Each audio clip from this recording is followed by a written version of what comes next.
Hey everyone, I'm Mike Andes. I'm the founder of Augusta Lawn Care. We have over 80 locations around North America. But today I'm going back in time. I'm talking about how I started a lawn care business and ended up having $1 million in cash by the time I was 24. So I'm not talking about becoming a millionaire on paper or having a net worth of $1 million. This is $1 million in cash. Net worth is extremely subjective.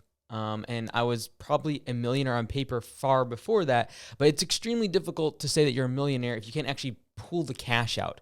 Because if you have real estate and you have businesses, well, the businesses' valuations are extremely subjective based upon what the economy is doing, who valuates it, etc. So I'm talking $1 million in the bank. I started my business when I was 18. That's when I started Augusta Lawn Care. I started mowing lawns and being very entrepreneurial when I was really young, like 11, 12.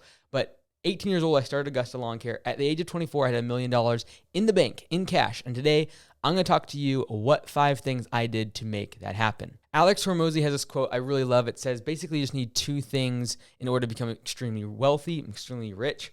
And that is 1, long hours. You got to put a ton of work in. And 2 is delayed gratification. And that's really what this revolves around, because a couple days ago, I posted a picture of my bedroom, which for the past 4 years has been a 6 foot by 6 foot closet in the office with literally a mattress on the floor. And that's been my bedroom for the past 4 years. And that really speaks to the delayed gratification. Today, I'm talking about the long hours, though, that were put in from the age of 18 to 24 to make that $1 million in the bank a reality and allow me at the age of 24 to franchise Augusta Lawn Care and take that money and make it into something really cool and invest every single dollar. So the first thing that I would recommend if you're trying to make $1 million, and regardless of what age you're at, is do something that no one else wants to do. Everyone's getting caught up in the things that everyone wants to do, and that's be a social media influencer, that's create a tech company, that's create some Silicon Valley startup, and that's fine and good. But if you really want to get started and get to $1 million, like we're not going to talk about $1 billion business right now. We're talking about $1 million, and then making the business to the point where you get $1 million in cash. If you want to do that, do a job that no one else wants to do. So for me, no one wants to mow their grass, trim their bushes, install their mulch. That's what I did. And so if you can start your business with something that no one else wants to do, typically it's going to be lowest barrier to entry. So I'm not talking about people who know how to code or have all these other skills. I'm talking about someone who just wants to get started and they're in the dirt. They just started from nothing. Do something that no one else wants to do. Cleaning septic tanks, cleaning roofs, cleaning gutters. No one wants to do those things. And if you can create a business around that, you're going to have job security. The second thing I did after starting my lawn care and landscaping business was focus on revenue exclusively. Just focus on growing. Now, this is a little harder if you have a lot of liabilities. You have a lot of things that require you to be paying every single month. A mortgage, insurance, alimony, whatever it is, things that you have to pay every single month. If that's high, it's extremely hard to just focus on the top line revenue growth because you need profit to be absorbed and taken out of the business. So what I did, the second step was I built the business, doing something no one else loved to do, and then I essentially focused only on the top couple inches of the income statement. That I was like, I'm going to grow this to as over 7 figures as soon as possible, and focusing exclusively on how do I market, how do I grow, how do I create ads, how do I use Facebook ads, how do I use Google ads, how does this all work? That was my main focus for the first few years of business. Because at the end of the day, if you want to build $1 million in cash and you don't want it to take 10, 20 years, you're going to have to build a high top line revenue in order to then create a high profit margin business and take cash away from the company. The third thing I did was I cut every single expense possible. So focused on growth, and then it switches to, well, now I've got to focus on profit. What did I do? I cut every single expense I possibly could. That includes like not eating out very much. That includes driving a junky car. Like literally for the past 8 years, I have not driven a car that was not Augusta Lawn Care, that was not wrapped in yellow. I recently just purchased my very first vehicle for the past 8 years that was not a company vehicle. But those first 8 years, like I'm not buying a second personal vehicle outside of the work vehicles. They can still drive on the weekends. So I cut every single expense I possibly could, looking at your subscriptions, looking at where you spend money for gifts and for eating out. These are the things you want to really dial in on. And I'm going to talk a little bit more about that after the end. And that leads me to stage number 4, which is building a motivated workforce, a team that someone would want to come work for me and get behind the vision that I had. And at the end of the day, people are money motivated for the most part. If you can give them more money, that makes them happier. They want to stay. They're motivated to keep working hard and coming up with creative solutions. And so coming to peace with that is important, I feel like. I think a lot of people are like, well, if you make them feel good and you say thank you a lot, like that's good. But at the end of the day, people have bills and they have goals, and money is going to help them do that. And so if they want to buy a house, if they want to put their kids through college, they're going to need more money.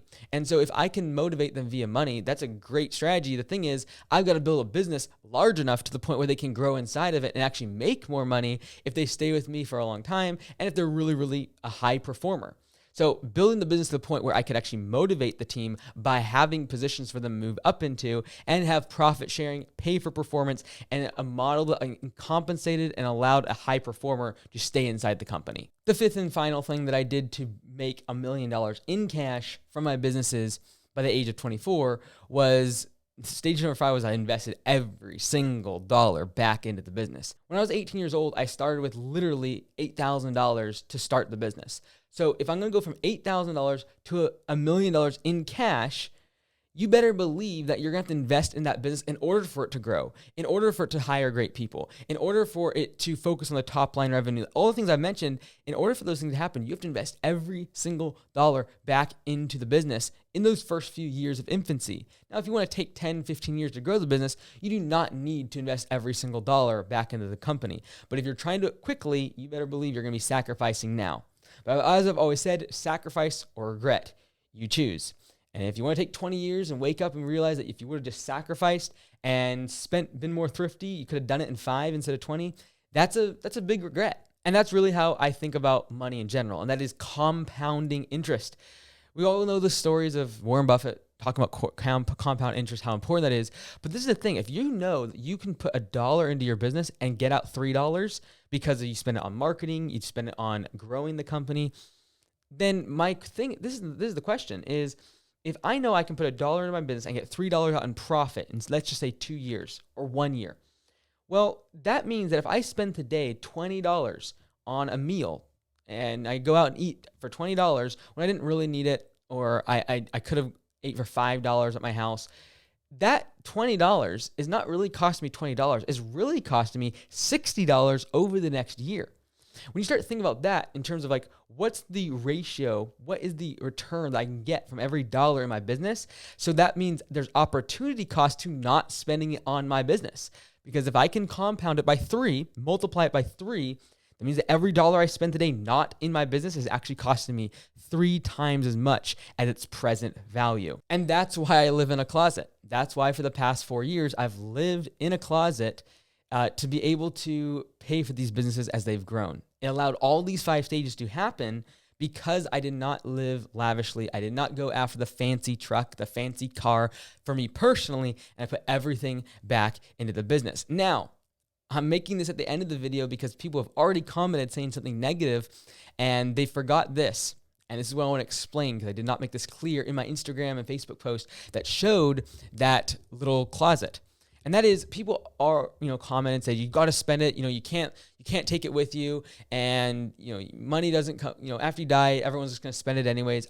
I get it. I understand that. I actually totally believe and agree with you. Here's the thing.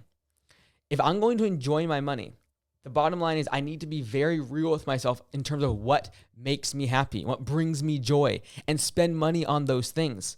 And I'm very aware that for myself, not for everyone, but for myself, buying a Lamborghini, buying a really nice house or big house, or taking 10 vacations a year would not bring me a lot of joy. It would not. And so for people that are saying that I'm not enjoying my money, they're actually very, very wrong, because the things that I love to do the most, the 2 things I love to do the most in life is build businesses. Building a business is the most cool thing in the world. I love it. I love it. I love the stress. I love how it keeps me up at night because I'm stressed about it. I love that journey. I love that process. Secondarily is I love helping people. And I love giving that money to other people. Here's the thing. When you give a gift, when you give money, this is my kind of my philosophy on philanthropy. Can't even say the word. Giving money away. And that is, I want to give money to the people who need it the most simply because of this. My whole philosophy on giving and joy was completely changed when I went to Nairobi and was with orphans, and we would do medical stuff with them, but they were also being taught and clothed and educated in a 3-bedroom house. There were 70 children from ages 0 to 18. That was incredible. But this was crazy because they had nothing, because no one loved them as a child, and now they're abandoned, and now they're living in an orphanage. We would literally buy them bubbles, and we would buy them a soccer ball for a couple dollars, and that would keep them happy, and just the amount of joy that would come out of their faces when they saw bubbles was insane. The reason that would not make the same impact for a 5 or 10-year-old in the United States is because they've been given a PlayStation. They've been given an Xbox. They've had so much given to them that when they're given a gift, it's immediately compared to the last gift they got. And unfortunately, in our society, 2 things are true. One, the person who gets the gift getter, they are comparing their level of joy to the last gift they got. That's a mistake. And secondarily, is that the gift giver usually gives for the joy that they get in giving. And that's not a bad thing. Again, come to peace with the fact that 90% of people, in my opinion, give a gift because of the feeling they get. Grandma gives little Johnny a toy, not because of what little Johnny's going to play with the toy or play with the little bicycle. She gives the little bicycle to Johnny because the joy she gets as a grandma to see her little grandson open up the gift. There's joy that she gets. There's fulfillment she gets. And so when you give money away, it is fulfilling. When you give to other people in need, it is fulfilling. And in my mind, the person who has the least, when you give them something and the level of joy they have is so much greater because they never have had anything else, that gives me that the return on my money in that case is the highest, giving to someone with nothing. All of that to say, the things that I spend my money on is building the businesses, and I pump a lot of money, all my money. That $1 million, by the way, went right into growing the franchise. That's what allowed me to do that. And saving up that money and doing those 5 steps I just talked about will give you options, because you don't have to do that the rest of your life. Maybe for 5 or 10 years, you sacrifice, you build a business doing something no one else wants to do, just really being scrappy and not spending a lot of money, living in a closet and not going out to eat or whatever it is, sacrificing now so that one day you can do something that you do enjoy doing. You can make an impact on your family, on your community, on the people that you want to give to. And I don't think it's wrong to be very aware of what brings you joy. And for me, realizing that if I buy a massive big house and fancy cars and really nice clothes, it would actually stress me out more than me putting the money back into the businesses, giving that money to people in need, because I get joy from that, and then putting the money back in the businesses. I love building. I love the process of growth, and it's stressful. Like, I put every dollar, I'm continuing to go these 5 steps, by the way. These 5 steps, you keep doing them over and over and over. It's not like you just get $1 million and like, boom. No, if I want to get to 10 million, I'm going to do the same process where I'm putting every single dollar back in. It's extremely stressful financially, but down the road, people will be like, oh, you made so much money. It's like, well, no, I took every dollar I had and I invested back in. I sacrificed in the short term so that one day I could have enough money to actually make meaningful donations, meaningful impacts on other people's lives. I could have the projects and businesses I build actually make a real impact on the industries and on the employees and the people's lives that it interacts with. And that really gets me going. So I could easily take $1 million plus in distributions every single year, very simply, for my businesses. And I don't. I live on very, very little. My personal expenses are less than $30,000 a year, and I do that so I can pump every single dollar back into the businesses. I'm still in the stages of growth because I love it, but it doesn't mean you have to be there. Know what's right for you. Know why you want to become rich and where that money could be best spent. Because if you enjoy a big house and a fancy car, go for it. Do it. Whatever brings you most joy. But realize for a lot of people, they'll get those things, those material possessions, and realize there's not as much fulfillment there, and they enjoyed the process more than the destination. So stop being unhappy and unfulfilled with the process of getting to $1 million, the process of building a business, the process of saving that money, because that's the beautiful thing about entrepreneurship. That's the thing that you probably love. So get really, really self-aware about what actually motivates you and why do you want to become rich? Is it to give it away? Is it to provide for your family? Are you doing it because of fear, because you didn't have money and you saw what money problems did to your relationships?